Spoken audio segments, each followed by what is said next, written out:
Part two का सबसे पहला टॉपिक है operators.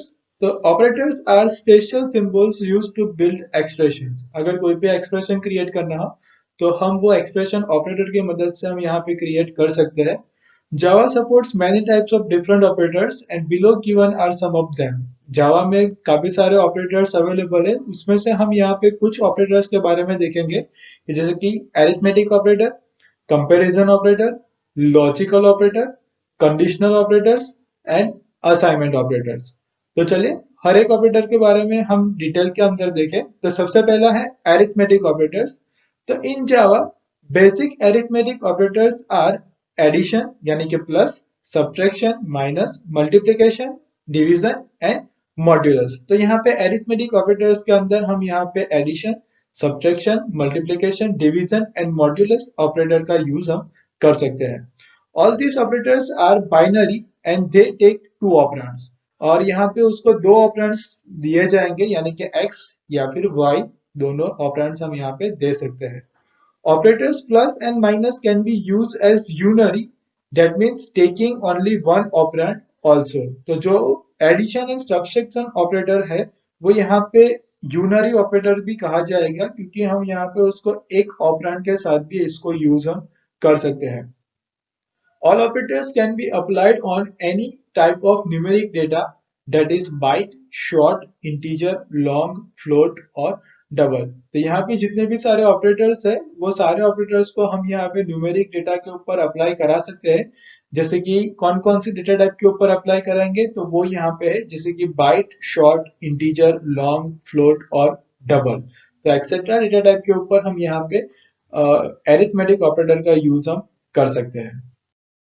With char type of data, its Unicode code number is considered as its value when it is used with an arithmetic operator। अगर हम कोई भी arithmetic operator को कैर data type के अंदर हम यूज कर रहे हैं तो वहां पे कैर डेटा टाइप के अंदर यूनिकोड सिस्टम के मुताबिक यहाँ पे जो भी नंबर असाइन होगा उस नंबर के थ्रू यहाँ पे अरिथमेटिक ऑपरेटर से वो यूज हम कर सकते हैं। Data type of the result after binary arithmetic operation. So when both operands are of some data type, the data type of the result is same as the type of operand। तो यहाँ पे अगर हम देखें तो अगर दोनों operand same data type के हैं, यानी कि x का डेटा टाइप सेम है, y का डेटा टाइप भी सेम है, तो यहाँ पे जो भी रिजल्ट आएगा वो रिजल्ट भी उसी डेटा टाइप के अंदर हमें मिलेगा। यानी कि both the operands are integer, तो रिजल्ट भी हमें वहां पे इंटीजर ही मिलेगा। तो नेक्स्ट देखें तो if both the operands are integer result is an integer, and if both the operands are float result is float. तो यहाँ पे अगर दोनों ऑपरेंड फ्लोट वैल्यू में आएगा तो रिजल्ट भी हमें वहां पे फ्लोट वैल्यू के अंदर ही मिलेगा। When both operands are of different data type, so first of all, lower range data type is implicitly converted to higher data type to have the same type of operand, and this type of conversions is also known as promotion। तो अगर हम दोनों operand अलग अलग data type के अगर हम लेते हैं तो सबसे पहले जो भी लोअर रेंज वाला डेटा टाइप होगा उसको हम यहाँ पे हायर डेटा टाइप के अंदर क्या करेंगे, कन्वर्ट करेंगे। ओके, ताकि दोनों डेटा टाइप वहां पे सेम हो जाए।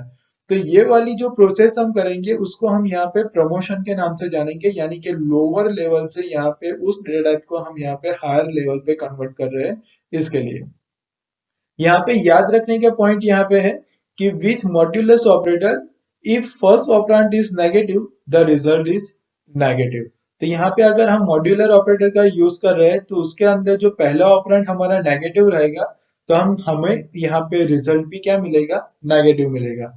And the second point is operator plus can also be used to concat a string। तो यहाँ पे जो प्लस ऑपरेटर है तो यहाँ पे दो स्ट्रिंग को कंबाइन करने के लिए भी हम यहाँ पे यूज कर सकते हैं। कॉन्केट मीन्स दो अलग अलग स्ट्रिंग को या फिर दो वर्ड को यहाँ पे हम कंबाइन कर सकते हैं, यानी कि एक ही वर्ड के अंदर या फिर एक ही सेंटेंस के अंदर हम यहाँ पे कंबाइन कर सकते हैं। नेक्स्ट पॉइंट है increment and decrement operators. The unary operators plus plus and minus minus are called the increment operator and the decrement operator respectively. Plus plus means increment and the minus minus is decrement operator। Operator plus plus adds 1 to a variable and minus minus subtract 1 from the variable। तो जो plus plus यानी कि increment operator है वो कोई भी variable के साथ अगर यूज होता है तो उस वेरिएबल की वैल्यूज के अंदर एक ऐड करेगा, और सेम एज डिक्रीमेंट ऑपरेटर का यूज कर रहे हैं तो वो उसी वेरिएबल में से एक क्या करेगा, माइनस करेगा। These operators can be used on variables belonging to any of the integer types and also on variables of the type char। तो हम यहाँ पे कोई भी डेटा टाइप के साथ हम यहाँ पे जो भी इंटीजर वैल्यूज को सपोर्ट करता है उसके साथ हम उसको यूज कर सकते हैं, और साथ ही साथ में अगर कैर डेटा टाइप के अंदर यूज करना है तो हम वहां पे भी उसको यूज कर सकते हैं। If x is an integer variable, we can use x plus plus या फिर plus plus x या x minus minus या फिर minus minus x as a expressions और as part of a larger expressions। तो यहाँ पे यह छोटे छोटे एक्सप्रेशन क्रिएट करने हो तो हम यहाँ पे ऐसे भी कर सकते हैं, और यहाँ पे लार्ज एक्सप्रेशन क्रिएट करना हो तो भी हम यहाँ पे इंक्रीमेंट एंड डिक्रीमेंट ऑपरेटर का यूज करके भी लार्ज एक्सप्रेशन क्रिएट कर सकते हैं। When plus plus or minus minus operator is used after variable name, it is known as a post increment or post decrement operator। तो हम यहाँ पे अगर प्लस प्लस यानी कि इंक्रीमेंट एंड डिक्रीमेंट ऑपरेटर का यूज किसी भी वेरिएबल के नाम के पीछे करते हैं तो हम यहाँ पे उसको पोस्ट इंक्रीमेंट या फिर पोस्ट डिक्रीमेंट के नाम से हम यहाँ पे जानेंगे। The old value of variable is used while evaluating the expression and then after value of variable is incremented or decremented। तो यहाँ पे जो भी अरिथमेटिकल ऑपरेशंस फिर होगा तो उसके अंदर जो भी उस वेरिएबल की पुरानी वैल्यू होगी वो पुरानी वैल्यू से वो एक्सप्रेशन पहले सॉल्व कर देंगे, और देन आफ्टर पर्टिकुलर वेरिएबल के साथ जो इंक्रीमेंट एंड डिक्रीमेंट ऑपरेटर का यूज किया होगा उस वेरिएबल की वैल्यू में फिर हम इंक्रीमेंट या फिर डिक्रीमेंट कर सकते हैं। यहाँ पे एग्जांपल दिया है तो समझे एग्जांपल। तो for example let the value of variable x is equal to 3 and y is equal to 4 plus x plus plus. तो यहाँ पे y की वैल्यू हमें फाइंड करनी है और उसका एक्सप्रेशन हमें दे दिया है 4 प्लस x प्लस प्लस, और हमारे पास x की वैल्यू भी है। तो हम यहाँ पे सबसे पहले क्या करेंगे कि y is equal to expression जो लिखा हुआ है उस एक्सप्रेशन को हम यहाँ पे इवेल्युएट करेंगे, यानी कि 4 प्लस x की वैल्यू हमें 3 मिली है तो हम यहाँ पे करेंगे 3 और प्लस प्लस। तो जैसे कि हमने अभी आगे देखा कि प्लस प्लस यानी कि हमारा ये पोस्ट इंक्रीमेंट होगा, यानी कि सबसे पहले वेरिएबल की जो पुरानी वैल्यू होगी उसको लेकर हम यहाँ पे इवेल्युएट कर लेंगे, देन आफ्टर x की वैल्यू में क्या कर देंगे, हम एक ऐड कर देंगे। तो यहाँ पे 4 प्लस 3 इज इक्वल टू 7 हो जाएगा, यानी कि y की वैल्यू हमें 7 मिलेगी।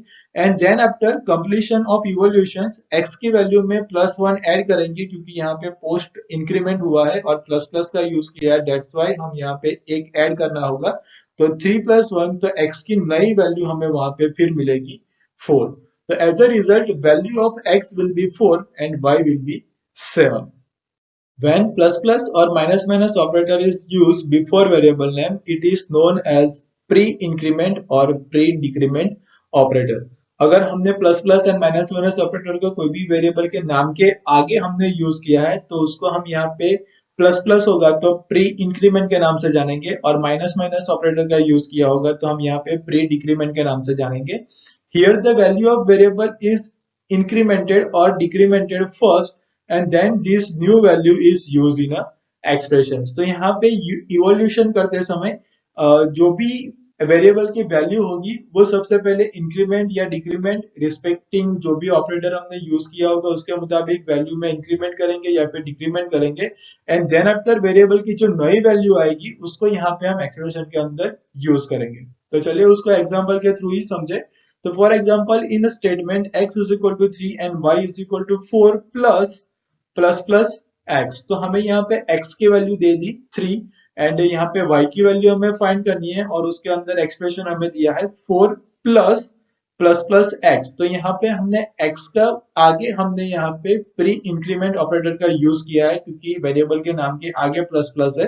तो यहाँ पे हमें क्या करना है, सबसे पहले x की पुरानी वैल्यू के अंदर हमें एक ऐड करना पड़ेगा, यानी कि 3 प्लस 1। तो जब भी हम इवोल्यूशन करेंगे 4 प्लस प्लस प्लस x का तो हम x की नई वैल्यू लेंगे जो हमारे पास होगी 4, क्योंकि x की पुरानी वैल्यू 3 प्लस 1 हम वहां पे ऐड करेंगे तो वहां पे नई वैल्यू एक्सप्रेशन में आएगी 4। तो 4 + 4 = 8 हो जाएगा। तो हमें यहाँ पे y की वैल्यू मिल जाएगी 8 एंड x की वैल्यू तो हमें नई मिली ही थी पहले ही 4। तो हम यहाँ पे कंसीडर करेंगे x की नई वैल्यू 4।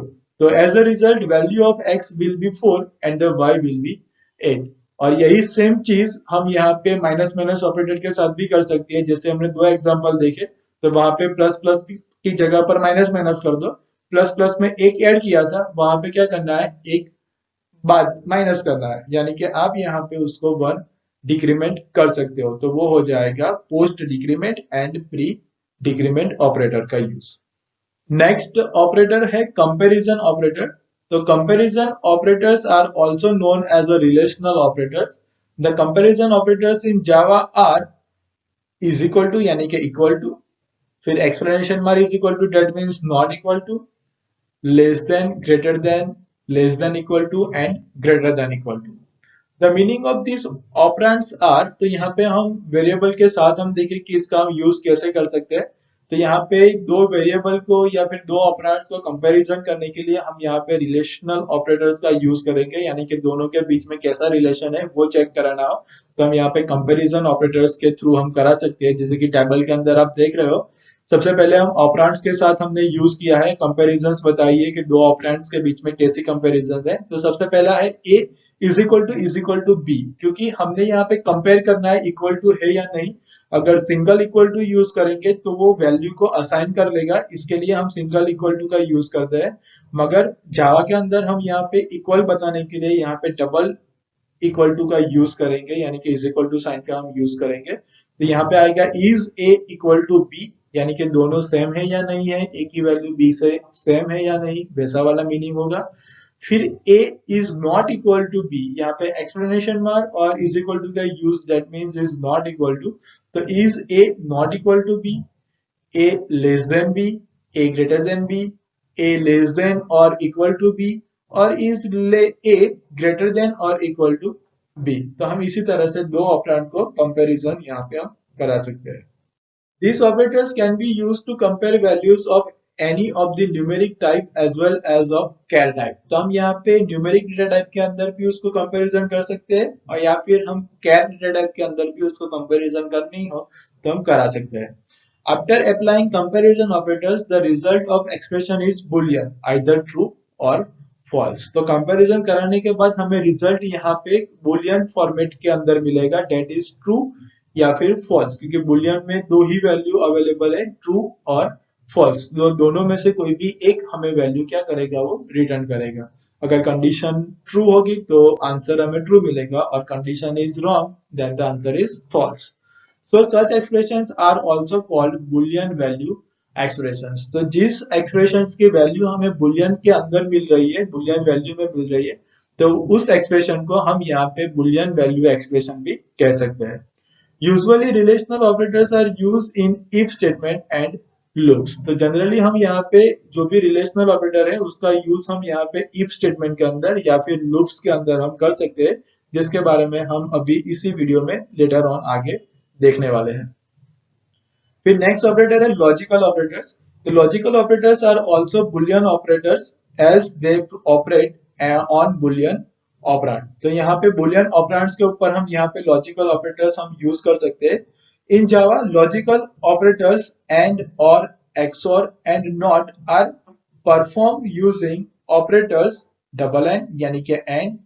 फिर एक्सॉर के लिए यहाँ पे आपको कैप सिंबल का यूज किया गया है, एंड नॉट के लिए यहाँ पे एक्सप्लेनेशन मार्क का यूज हम करेंगे। Boolean operators and is used to combine values for logical and operation. तो एंड ऑपरेशन परफॉर्म करने के लिए आप यहाँ पे Boolean operators double and symbol का यूज कर आप यहाँ पे यूज कर सकते हो।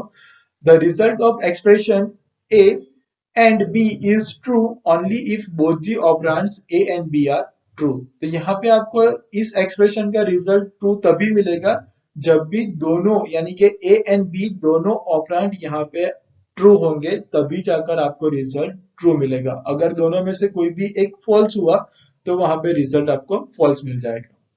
For example x is equal to 0 and y is equal to 0 is true if and only if both x is equal to 0 and y is equal to 0। तो इसका रिजल्ट हमें ट्रू तभी मिलेगा जब भी x की वैल्यू 0 होगी and y की वैल्यू भी 0 होगी। बुलियन ऑपरेटर्स फॉर लॉजिकल और इज, उसको यहाँ पे पाइपलाइन सिंबल यानी कि टू वर्टिकल लाइन कैरेक्टर के साथ हम यहाँ पे यूज करेंगे, जिसको हम यहाँ पे पाइपलाइन सिंबल भी कह सकते हैं।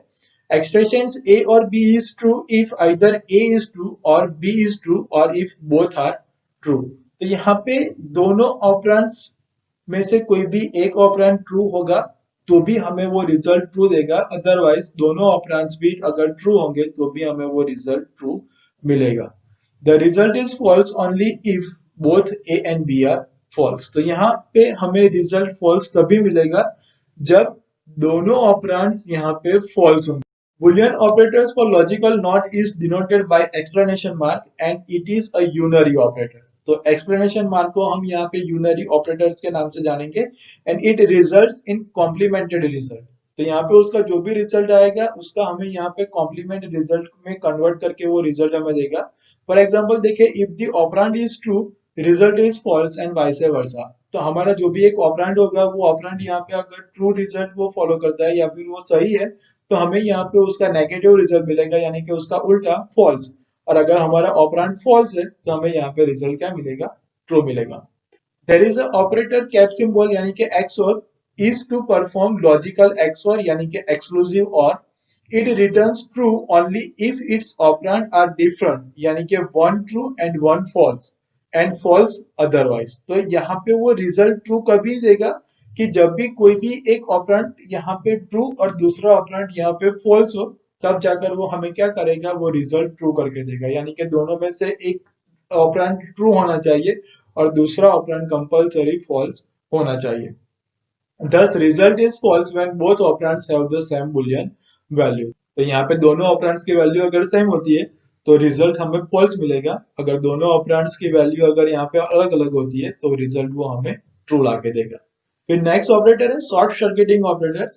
तो when using the conditional and और operators, Java does not evaluate the second operator unless it is necessary to resolve the result। तो जब हम यहाँ पे कंडीशनल ऑपरेटर्स में एंड या फिर और ऑपरेटर का हम यहाँ पे यूज कर रहे हैं तो यहाँ पे जावा के अंदर सेकंड ऑपरेटर की जरूरत नहीं होती इन शॉर्ट सर्किटिंग ऑपरेटर में, स्पेशली जब भी हम यूज करें, क्योंकि हमें पता है एंड के अंदर दोनों कंडीशन राइट होगी तो हमारा रिजल्ट राइट मिलने वाला है और के अंदर भी सेम है, दोनों में से एक मिलेगी तो भी हमारा रिजल्ट क्या होने वाला है, ट्रू होने वाला है। यहाँ एग्जांपल में देखिए कैसे काम करेंगे। तो if the first operand is false in case of and there is no need to evaluate second operand. तो अगर हम यहाँ पे एंड ऑपरेटर का यूज कर रहे हैं और एंड ऑपरेटर का यूज करते समय हमारा पहला ही ऑपरेंड वहां पे कंडीशन फुलफिल नहीं कर पाया यानी कि हमें वो फॉल्स रिजल्ट दे रहा है, तो हमें वहां पे दूसरा रिजल्ट चेक करने की जरूरत ही नहीं है, क्योंकि हमें बाय डिफॉल्ट रिजल्ट क्या मिलने वाला था, फॉल्स ही मिलने वाला है। क्योंकि एंड के अंदर दोनों ऑपरेंड्स वहां पे क्या होना चाहिए, कंडीशन फुलफिल होना चाहिए, तभी जाकर वो हमें रिजल्ट क्या मिलता था, ट्रू मिलेगा। मगर यहाँ पे पहले ऑपरेंड ही यहाँ पे गलत कर दिया यानी कि फॉल्स कर दिया तो दूसरा ऑपरेंड करने चेक करने की जरूरत ही नहीं है। और उसका उल्टा और ऑपरेटर में आएगा कि similarly if the first operand is true in or condition operator there is no need to evaluate the second operand.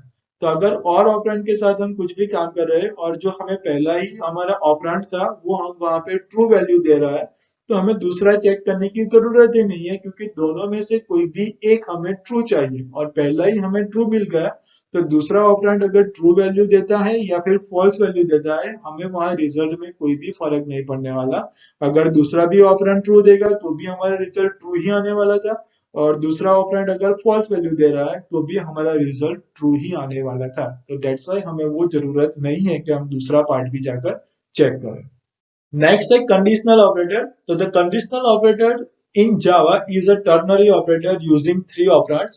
It uses two symbols and colon in the expressions to delimit three operands। तो यहाँ पे three operands को अलग अलग दिखाने के लिए हम यहाँ पे एक तो question mark and colon symbol का यूज करेंगे, तो हमें यहाँ पे अलग अलग तीन ऑपरेंड्स देखने को मिलेंगे।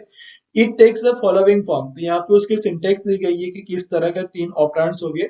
तो सबसे पहला है यहाँ पे बुलियन एक्सप्रेशंस, फिर क्वेश्चन मार्क से अलग ऑपरेंड को हमने बाइफरकेट कर रहे हैं कि एक्सप्रेशन वन, फिर कॉलन सिंबल का यूज कर कर हम वापस से एक ऑपरेंड का यूज कर रहे हैं एक्सप्रेशन टू। तो यहाँ पे अलग अलग तीन ऑपरेंड को हम यहाँ पे question mark and colon symbol से हम यहाँ पे इवोल्यूट यानी कि बाइफरकेट कर रहे हैं। Here the first operand is Boolean expression and is evaluate first। तो हमारे यहाँ पे जो भी फर्स्ट ऑपरेंड होगा वो यहाँ पे बुलियन एक्सप्रेशन होगा, यानी कि उसका रिजल्ट हमें वहां पे ट्रू या फॉल्स के अंदर मिलेगा और उसको सबसे पहले यहाँ पे क्या करना है, इवोल्यूट करना है। इफ इट्स ट्रू, यानी कि अगर हमारा बुलियन एक्सप्रेशन हमें ट्रू वैल्यू रिटर्न करता है तो value of the entire expression is the value of the second operand expression one. तो जो भी उसकी जो वैल्यू आएगी यानी कि बुलियन एक्सप्रेशन की जो भी वैल्यू होगी वो पूरी वैल्यू एक्सप्रेशन वन के अंदर वहां पे क्या करेगा, कंसीडर करेगा और एक्सप्रेशन वन के अंदर जो भी लिखा हुआ होगा उसके थ्रू यहाँ पे क्या करेंगे, एक्सप्रेशन को इवोल्यूट करेंगे। Otherwise it evaluates to the third operand यानी कि एक्सप्रेशन टू। यानी कि अगर हमें वो बुलियन एक्सप्रेशन की वैल्यू फॉल्स मिल रही है तो हमें वहां पे इवोल्यूट करना है एक्सप्रेशन टू और उसकी जो भी वैल्यू होगी वो वैल्यू वहां पे एक्सप्रेशन टू के अंदर जाएगा। यानी कि इन शॉर्ट इतना समझना है कि बुलियन एक्सप्रेशन की वैल्यू अगर ट्रू आ गई तो एक्सप्रेशन वन को इवोल्यूट करो, तब जाके एक्सप्रेशन टू को नहीं देखना है। और अगर बुलियन एक्सप्रेशन की वैल्यू फॉल्स आ रही है तो एक्सप्रेशन टू को फॉलो करना है, एक्सप्रेशन वन को वहां पे स्किप करना है। यहाँ पे एग्जाम्पल के थ्रू में देखें कि यहाँ पे एग्जाम्पल दिया कि next is equal to bracket में n modulus two is equal to zero. तो क्वेश्चन मार्क और फिर नेक्स्ट ऑपरेंड यूज किया n डिवाइड बाई टू और कॉलन के बाद यूज किया 3 इंटू एन प्लस वन। तो यहाँ पे नेक्स्ट एक वेरिएबल का नाम लिया है और यहाँ पे बुलियन एक्सप्रेशन दिया कि n modulo two is equal to zero. यानी कि हम यहाँ पे कोई भी एक इंटीजर नंबर ले और यहाँ पे उसको दो से डिवाइड करेंगे तो हमें क्या रिमाइंडर वहां पे जीरो मिलेगा। तो यहाँ पे ऑब्वियसली हमें मैथ्स के रूल पता है कि अगर हम वहां पे इवन नंबर का कोई भी हम यूज करेंगे तो ऑब्वियसली हमें वहां पे क्या मिलेगा, रिमाइंडर जीरो मिलने वाला था। तो वो क्या हो जाएगा, यहाँ पे कंडीशन हमारी ट्रू हो जाएगी। तो उसी टाइम पे एन में हमने जो भी नंबर लिया होगा वो यहाँ पे एन में एक्सप्रेशन वन के जो वैल्यू है वो वैल्यू के अंदर वो क्या होगा, इवोल्यूट होगा। यानी कि अगर हमने n की वैल्यू 8 ली होगी तो वहां पे एक्सप्रेशन वन में भी n की वैल्यू क्या आ जाएगी, 8 आ जाएगी। फिर वहां पे हो जाएगा 8 डिवाइड बाई टू, तो हमें आंसर मिलेगा वहां पे 4। और अगर हम वहां पे बुलियन एक्सप्रेशन में n की वैल्यू ऑड नंबर में ले रहे हैं यानी कि मैंने वहां पे 9 ले ली तो 9 modulo two is equal to zero, तो हमें वहां पे रिमाइंडर में जीरो नहीं मिलेगा, वहां पे एक बचेगा रिमाइंडर में। तो वहां पे एक्सप्रेशन नंबर टू फॉलो करेंगे तो वहां पे n की वैल्यू क्या हो जाएगी, 3 इंटू एन प्लस वन की जगह पर 3 इंटू नाइन प्लस वन। तो वहां पे आंसर मिलेगा हमें 28। तो इस तरह से हमें क्या करना है, बुलियन एक्सप्रेशन को सबसे पहले इवोल्यूट करना है एंड देन आफ्टर उसके रिजल्ट के मुताबिक एक्सप्रेशन वन या फिर एक्सप्रेशन टू को बाद में हम यहाँ पे इवोल्यूट कर सकते हैं। नेक्स्ट है assignment operator. So in Java, an expressions containing assignment is equal to operators is generally referred to as an assignment statement. Once a variable has been declared, a value can be assigned to that variable by using the assignment operators. तो यहाँ पे कोई भी variable को अगर value assign करानी हो तो हम यहाँ पे सिंगल इज इक्वल टू का यूज कर हम यहाँ पे वैल्यू असाइन कर सकते हैं और इसको हम यहाँ पे असाइनमेंट ऑपरेटर के नाम से जानेंगे। In Java, one of the ways to get data into a variable is with an assignment statement. तो Java के अंदर हम कोई भी वेरिएबल के अंदर अगर डेटा स्टोर कराना हो या फिर डेटा को वो वैल्यू देनी हो तो हम यहाँ पे असाइनमेंट ऑपरेटर्स के थ्रू हम यहाँ पे वैल्यू दे सकते हैं। An assignment statement takes the form variable is equal to expressions. तो यहाँ पे वेरिएबल का नाम और जो भी expressions या फिर डायरेक्ट वैल्यू जो भी देनी हो वो आप यहाँ पे दे सकते हो और एक्सप्रेशन को इवोल्यूशन करने के बाद जो वैल्यूज आएगी वो वैल्यू वेरिएबल को देनी हो तो भी आप यहाँ पे दे सकते हो। Where expression represent anything that refers to or computes a data value, and when an assignment statement is executed, if first evaluate the expressions on right side of is equal to sign and then put the resulting data value into the variable on left side of the is equal to sign. तो सबसे पहले expression को जो is equal to के right side पे है उसको वहां पे क्या करना है, इवोल्यूट करना है और इवोल्यूट करने के बाद जो वैल्यूज आएगी उसको यहाँ पे वेरिएबल में असाइन करना है जो आपके is equal to के left side. For example, consider this simple assignment statement rate is equal to 10.02 f, यानी कि यहाँ पे रेट की एक value they the 10.02 f. Next is shorthand assignment operator. तो Java also supports shorthand version of assignment. It saves the typing time. तो यहाँ पे shorthand के अंदर जो भी ऑपरेटर्स है वो हमारा टाइपिंग का टाइम बचाएगा. It takes the form variable operator is equal to expressions. तो यहाँ पे वो वेरिएबल का नाम, फिर जो भी ऑपरेटर यूज करना हो ऑपरेटर हम यहाँ पे यूज कर सकते हैं, एंड इज इक्वल टू के बाद जो भी एक्सप्रेशन का हमें यूज करना है वो एक्सप्रेशन हम यहाँ पे यूज कर सकते हैं. It effects the same as variable is equal to variable operator and expression. तो यहाँ पे एक इसी तरह से काम करेगा कि जैसे कि एक वेरिएबल का नाम है इज इक्वल टू वेरिएबल का नाम फिर ऑपरेटर एंड देन एक्सप्रेशन. तो वैसा ही इफेक्ट हम यहाँ पे शॉर्ट हैंड ऑपरेटर्स में हम कर सकते हैं. Here the operators would be a binary operators using two operands. तो यहाँ पे दो operands हो सकते हैं यहाँ पे. And some examples of the shorthand assignment operators are. तो example देखें तो यहाँ पे थोड़ा clear हो जाएगा कि a plus is equal to b and q and is equal to p.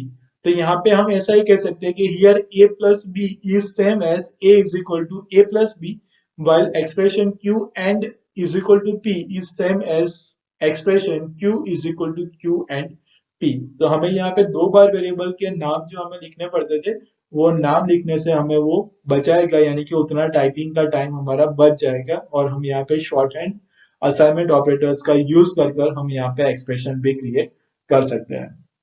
Next point है टाइप कास्ट. तो in some cases the programmer may want to force a conversions that wouldn't be done automatically.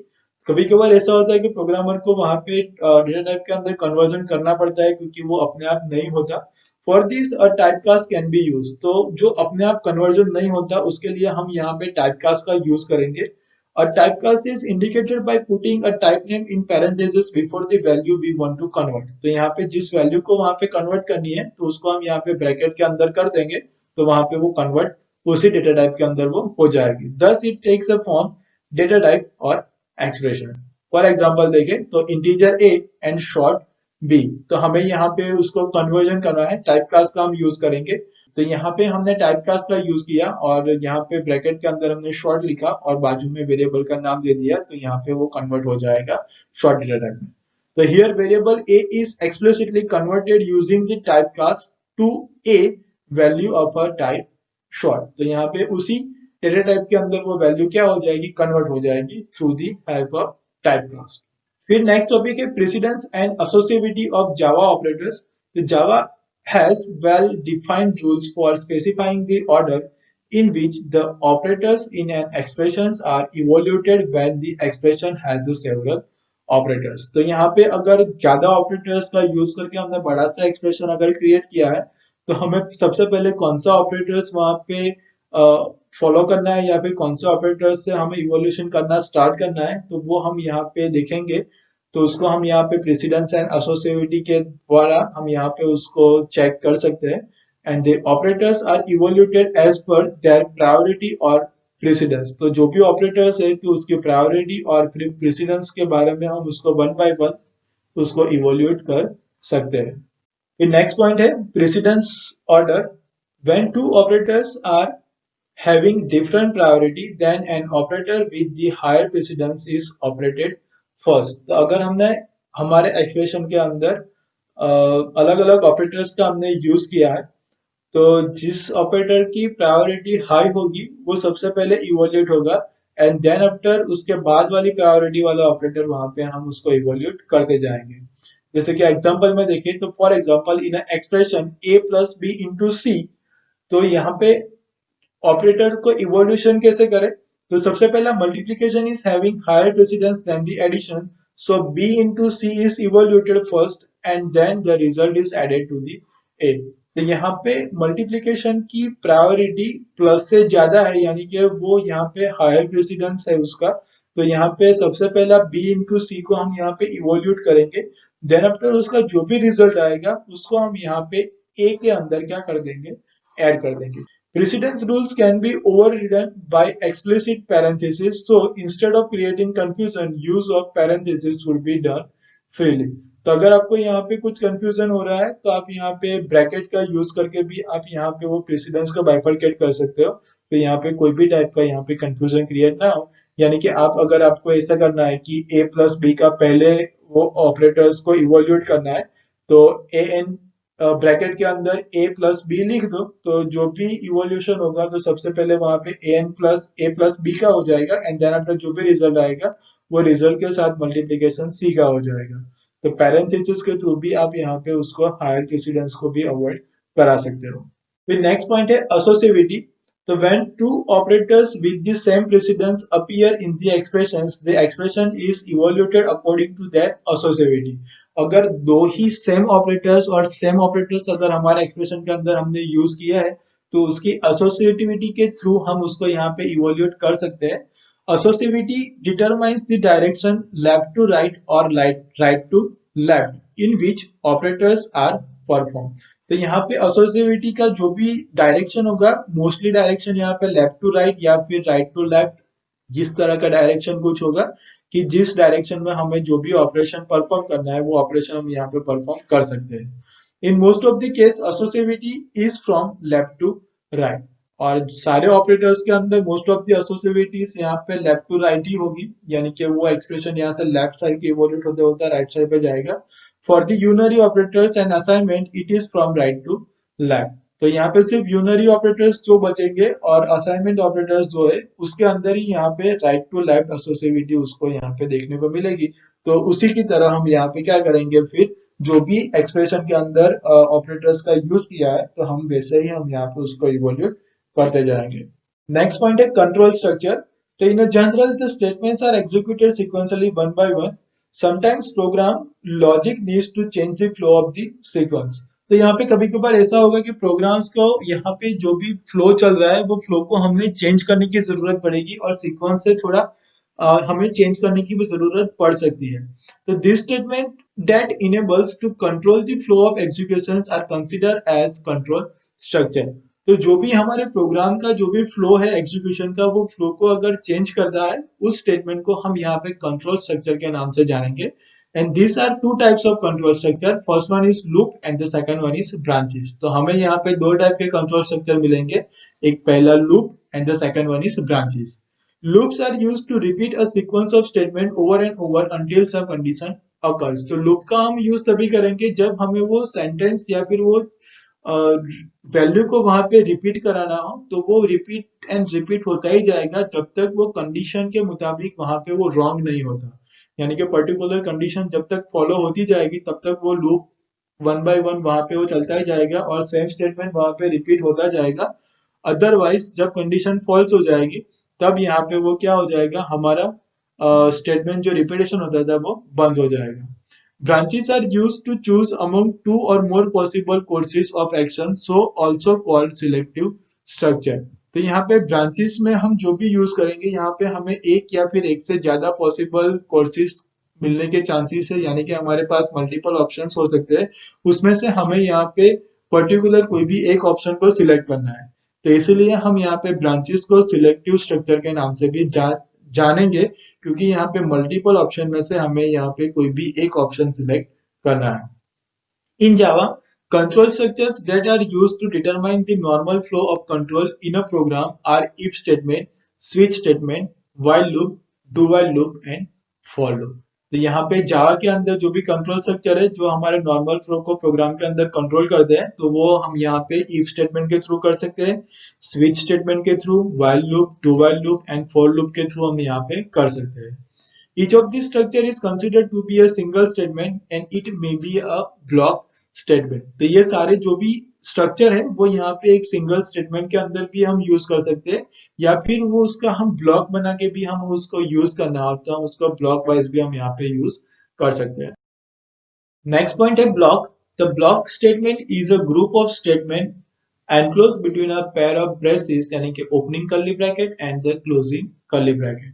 The format of a block is opening curly bracket, statement and the closing curly bracket। यानी कि दो curly bracket के बीच में आप यहाँ पे statement लिखोगे तो particularly opening and closing curly bracket के बीच में जो भी आप सेंटेंसेस लिख रहे हो वो सारा यहाँ पे क्या हो जाएगा, one type of block. Block can be use for various purpose as follow. हम ब्लॉक का अलग अलग पर्पस में यूज कर सकते हैं। फॉर एग्जाम्पल सबसे पहला देखें तो to group a sequence of statement into a unit that is to be treated as a single statement usually in a control structure।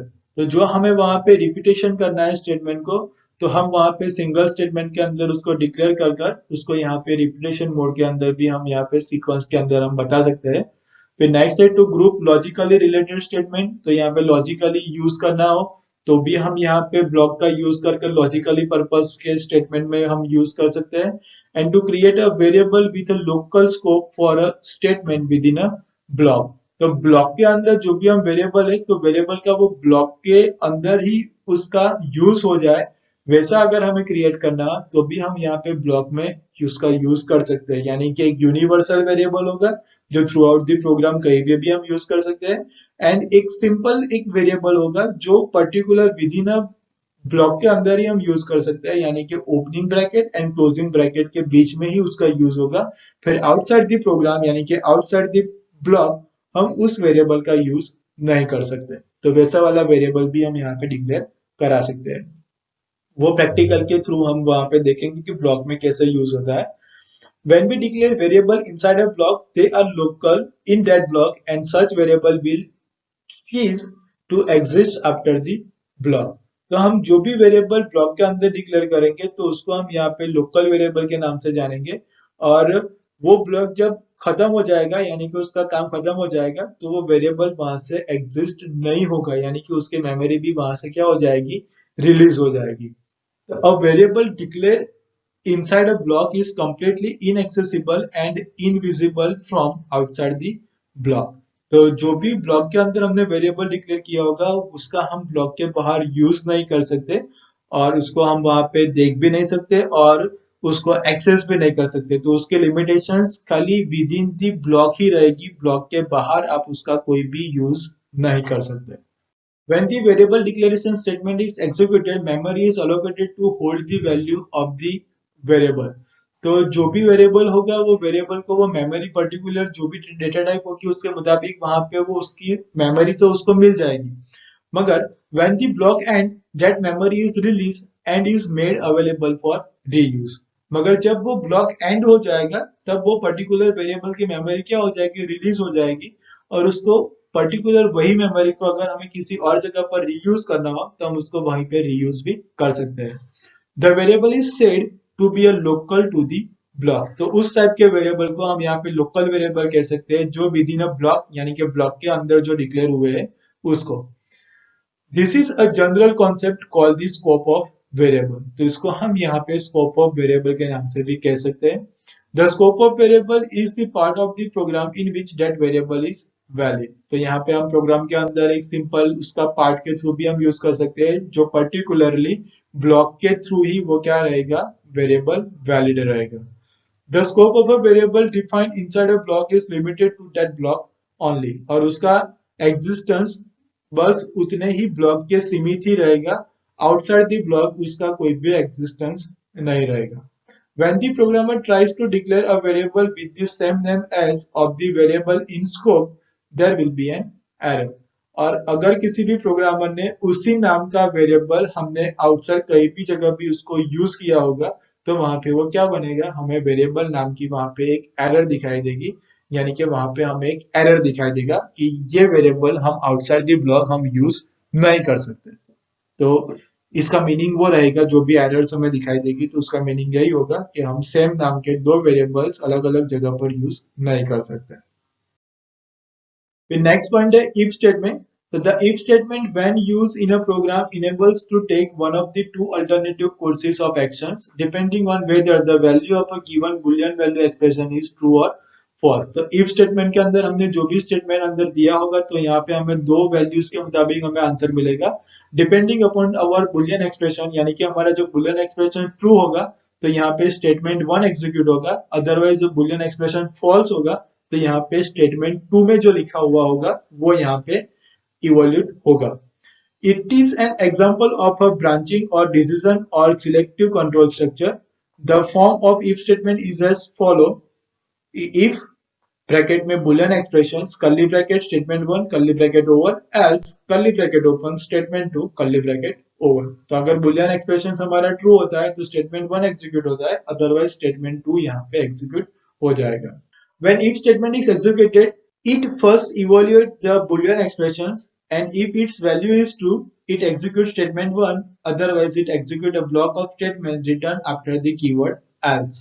तो यहाँ पे अगर बुलियन एक्सप्रेशन हमारा ट्रू होगा तो स्टेटमेंट 1 एग्जीक्यूट होगा, अदरवाइज एल्स के बाद हमने जो स्टेटमेंट लिखा हुआ है वो वहां पे एग्जीक्यूट होगा। Statement in if statement is usually a block statement. It may be any single statement, but it is advisable to use block to make it easy to insert other statement later। तो हमें यहाँ पे जो भी कुछ block के अंदर लिखना ही है, क्योंकि हम अगर ब्लॉक के अंदर लिखेंगे तो पर्टिकुलर कौन से पार्ट के अंदर हमें चीज ऐड करनी है तो वो हमें इजीली पता चल जाए। डेट्स वाई हमें जो भी स्टेटमेंट हम लिखे वो स्टेटमेंट हम पर्टिकुलर ब्लॉक के अंदर ही लिखे, यानी कि opening curly bracket and closing curly bracket के बीच में ही हम लिखे। देन आफ्टर अभी किसी को पी स्टेटमेंट 1 यानी कि इफ के बाद के पार्ट में ऐड करना है या फिर एल्स पार्ट में ऐड करना है तो हम वहां पे आसानी से कर सके। That's why when an if statement is used in another if statement it is called nested if statement. अगर हमने इफ स्टेटमेंट को किसी और इफ स्टेटमेंट के अंदर हमने यूज किया होगा तो उसको हम यहाँ पे नेस्टेड इफ स्टेटमेंट के नाम से जानेंगे। Next point is switch statement. The switch statement is used when there are many alternative actions to be taken depending upon the values of a variable or expressions। तो यहाँ पे value और expressions के मुताबिक यहाँ पे आपको मल्टीपल ऑप्शंस मिल जाएंगे, यानी कि मल्टीपल ऑप्शन में से आपको वहां पे कोई भी पर्टिकुलर एक ऑप्शन सिलेक्ट करना है। Here the result of the test expression must be of the type taking discrete value. तो यहाँ पे आपको जो भी रिजल्ट मिलेगा वो पर्टिकुलर आपकी जो भी टेस्ट एक्सप्रेशन होगी उसके मुताबिक आपको यहाँ पे वो रिजल्ट फॉलो अप कर सकते हो। तो यहाँ पे स्विच स्टेटमेंट की सिंटैक्स देखें तो यहाँ पे देखें कि the form of switch statement is as shown below. तो स्विच और एक्सप्रेशंस, तो यहाँ पे जो अगर एक्सप्रेशंस ट्रू होता है देन आफ्टर वो हमें अलग अलग ऑप्शंस यहाँ पे दिखाई देगा। तो यहाँ पे हम देखें तो कर्ली ब्रैकेट के अंदर है केस कांस्टेंट 1 और उसके अंदर यहाँ पे हमने स्टेटमेंट लिखा हुआ होगा, फिर ब्रेक, फिर केस कांस्टेंट 2 स्टेटमेंट 2 ब्रेक। फिर ऐसे आपको आप बढ़ाते जाओ, जितने केस ऐड करना चाहो उतने कर सकते हो। तो up to case constant and statement and break, और सबसे लास्ट में एक डिफॉल्ट स्टेटमेंट स्टेटमेंट एंड 1। तो आप यहाँ पे डिफॉल्ट स्टेटमेंट दे सकते हो, यानी कि आपने यहाँ पे 1 2 3 4 ऑप्शंस दिए हैं और अगर यूजर्स वहां पे 5 नंबर सिलेक्ट करता है तो वहां पे एरर दिखाई दे कि भाई number is invalid. That's why हम वहां पे डिफॉल्ट स्टेटमेंट के अंदर हम कोई भी एरर मैसेज वहां पे हम डिस्प्ले करा सकते हैं कि अगर यूजर बाई चांस गलत ऑप्शन सिलेक्ट करता है तो वहां पे उसको मैसेज इंडिकेट हो जाए कि the choice is wrong. In the if statement, the test expression should be of the type byte, char, short or integer. It can also be of enum data type।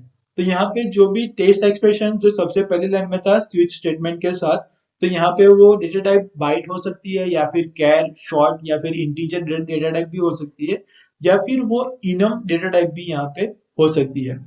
When executing switch statement, the value of the test expression is compared with each of the case values in turn from case 1 onwards।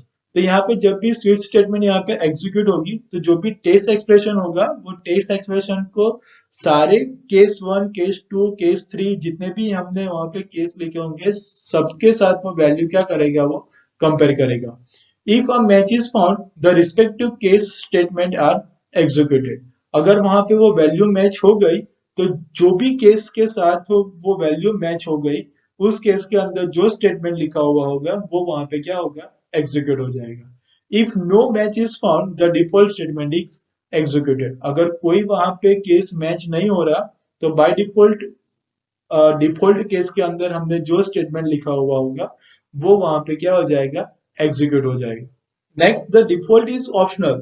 So if there is no match in any of the cases and the default doesn't exist, the switch statement completes without doing anything। यहाँ पे जो default case है वो यहाँ पे एक optional चीज है, आप लिखो ना लिखो चलेगा, मगर अगर स्विच स्टेटमेंट के अंदर कोई भी ऑप्शंस वहां केस के साथ मैच नहीं हो रहा और डिफॉल्ट केस भी वहां पे एग्जिस्ट नहीं है तो स्विच स्टेटमेंट वहां पे कुछ भी किए बिना अपने आप वहां से क्या हो जाएगा, क्लोज आ जाएगा, यानी कि कोई भी एरर मैसेज नहीं दिखाई देगा और अपने आप वो प्रोग्राम एग्जीक्यूशन करना क्या हो जाएगा, बंद हो जाएगा। Note that break statement used after each case is not mandatory. Use of break statement is to break the switch statement, that is to jump at the first statement after the end of the switch.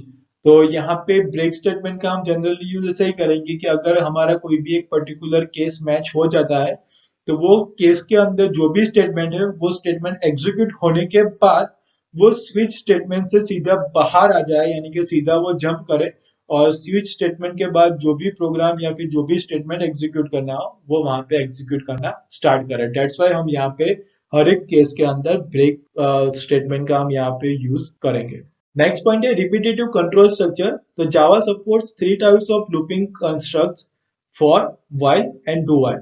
In for and while loop, the test expression is evaluated first and the statement in the loop are executed if condition is true. तो यहाँ पे हम देखें तो for and while loop के अंदर test expression जो भी होगा यहाँ पे सबसे पहला वो इवोल्यूट होगा एंड जो वो अगर हमें वो ट्रू मिलेगा और कंडीशन हमें ट्रू मिली तो उसके अंदर जो भी स्टेटमेंट्स लिखे हुए होंगे वो वहां पे क्या होंगे, एग्जीक्यूट होंगे।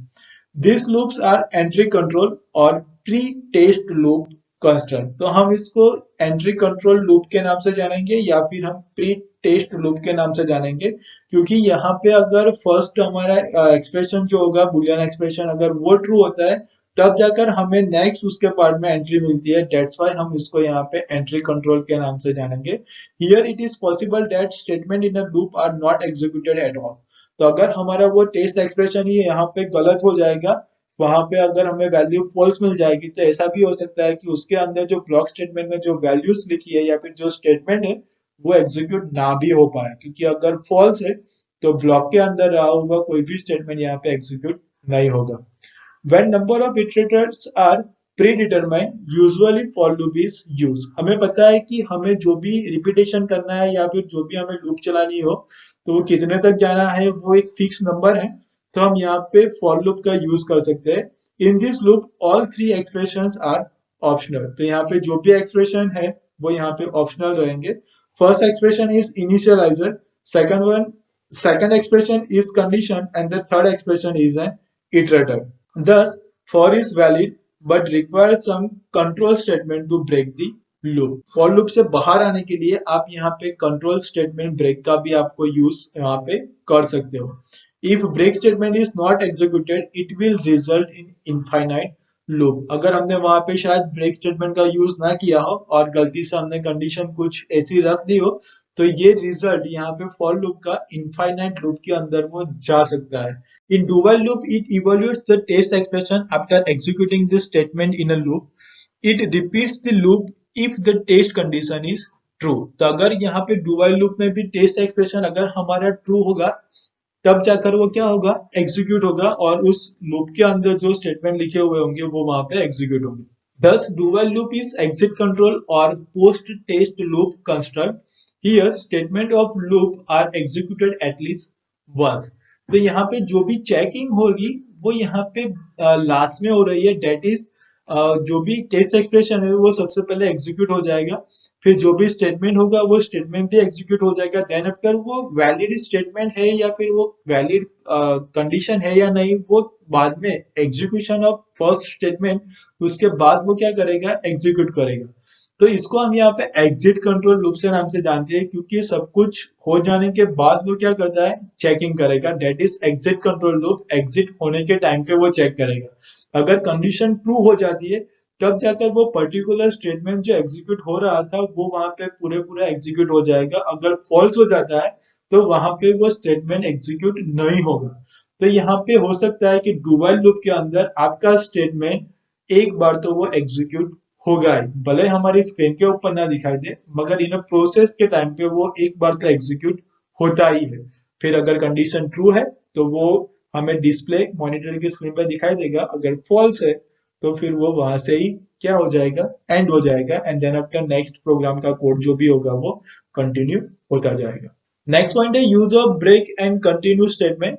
तो the break statement is use to transfer the control outside switch or loop structure. तो यहाँ पे ब्रेक स्टेटमेंट का यूज हम यहाँ पे जो भी हमारा फ्लो चल रहा है प्रोग्राम का, उस फ्लो को कंट्रोल करने के लिए हम यहाँ पे उसका यूज कर सकते हैं। When break is used in a switch structure, it skip all the following statement and control is transferred at the first statement after the end of the switch statement. तो यहाँ पे हमने स्विच स्ट्रक्चर के अंदर अगर हमने break statement का use किया है तो वो क्या करेगा कि स्विच स्ट्रक्चर के अंदर हमने जितने भी केस लिखे होंगे वो सारे केस को वो क्या करेगा, ब्रेक अवॉइड करेगा। And then after switch statement के बाद वाला जो फर्स्ट हमारा स्टेटमेंट होगा वो क्या करेगा, यहाँ पे एग्जीक्यूट करेगा। यानी कि अगर केस 1 के बाद हमने वहां पे ब्रेक का यूज किया और हमने केस 2, केस 3, 4, 5, 6 लिखे हैं, तो वो 2, 3, 4, 5, 6 एग्जीक्यूट या फिर वो प्रोसेस पे नहीं जाएगा, वो फर्स्ट के बाद सीधा ब्रेक करके second case, third, fourth, fifth, six वाली लाइन सारी स्किप करके डिफॉल्ट केस के बाद हमने जो भी कुछ लिखा होगा वो डायरेक्टली क्या करेगा, एग्जीक्यूट करेगा। यानी कि बाकी का जो भी फ्लो होगा वो फ्लो यहाँ पे क्या करेगा, सीधा स्किप करके डायरेक्टली ट्रांसफर हो जाएगा स्विच केस के बाद। In a loop break statement is use to exit the loop. तो यहाँ पे हम कह सकते हैं कि ब्रेक स्टेटमेंट का यूज हम पर्टिकुलर कोई भी लूप से बाहर निकलने के लिए करते हैं। When break is executed in a loop, all the following statement in a body of the loop are skipped and no further iteration take place। और हमने यहाँ पे लूप के अंदर यूज किया होगा तो जो भी लूप के अंदर स्टेटमेंट लिखे हुए होंगे वो सारे स्टेटमेंट यहाँ पे स्किप हो जाएंगे और कोई भी इटरेशन यानी कि रिपीटेशन कोई भी नहीं होगा, सीधा वहां से डायरेक्टली लूप से बाहर यानी कि प्रोग्राम बंद हो जाएगा। The control is transfer at the first statement after the end of the loop structure. Break jumps outside the nearest loop containing this statement. और जो भी ब्रेक स्टेटमेंट होगा वो उसके बाद जो भी नेक्स्ट उसकी यानी कि वो पर्टिकुलर ब्लॉक के बाद जो भी पहला सेंटेंस होगा वहां पे वो क्या हो जाएगा, सीधा रीडायरेक्ट हो जाएगा। Use of continue statement is use to skip the following statement in a loop and continue with the next iteration. तो हमें पर्टिकुलर कोई भी स्टेटमेंट को यहाँ पे स्किप कराना हो तो स्किप कराने के लिए हम यहाँ पे कंटिन्यू स्टेटमेंट का हम यूज कर सकते हैं। तो उतना पोर्शन स्किप होकर बाकी का जो नेक्स्ट पोर्शन आएगा वहां से हम आगे कंटिन्यू यहाँ पे हम कर सकते हैं। तो आज के वीडियो का और चैप्टर नंबर 7 का लास्ट पॉइंट, लास्ट टॉपिक कि label loop and label break. तो when there is a use of nested loop, break statement breaks the nearest enclosing loop and transfer the control outside the loop. तो अगर हम यहाँ पे अगर nested loop का हम यूज कर रहे हैं और उसको हम यहाँ पे ब्रेक स्टेटमेंट से उसको हमें ब्रेक करना है, तो जो भी लूप होगी वो लूप को सीधा वहां पे ब्रेक कर कर उसका जो भी कंट्रोल होगा वो सीधा लूप के बाहर वो क्या करेगा, सीधा ट्रांसफर करेगा। And similarly continue also restart the end closing loop. तो कंटिन्यू क्या करेगा, जहां से हमने स्टॉप किया था वहीं से वो आगे कंटिन्यू करना हो तो हम वहां से वो कंटिन्यू कीवर्ड से हम करा सकते हैं। If the programmer wants to control which loop to break and which loop to reiterate, label loop can be used। अगर प्रोग्रामर को वहां पे वो कंट्रोल करना है कि यहाँ पे हम कौन सी लूप को यहाँ पे ब्रेक कर सके और कौन सी लूप को यहाँ पे वापस से रीइटरेट यानी कि वापस से हम चला सके, तो वो अगर हमें कराना हो तो हम यहाँ पे लेबल लूप का यूज करके हम उसको कंट्रोल कर सकते हैं। To use a label loop, add the label followed by the colon before the loop. तो यहाँ पे अगर लेबल लूप का यूज करना है तो लूप के आगे हमें कॉलन सिंबल का यूज करना है।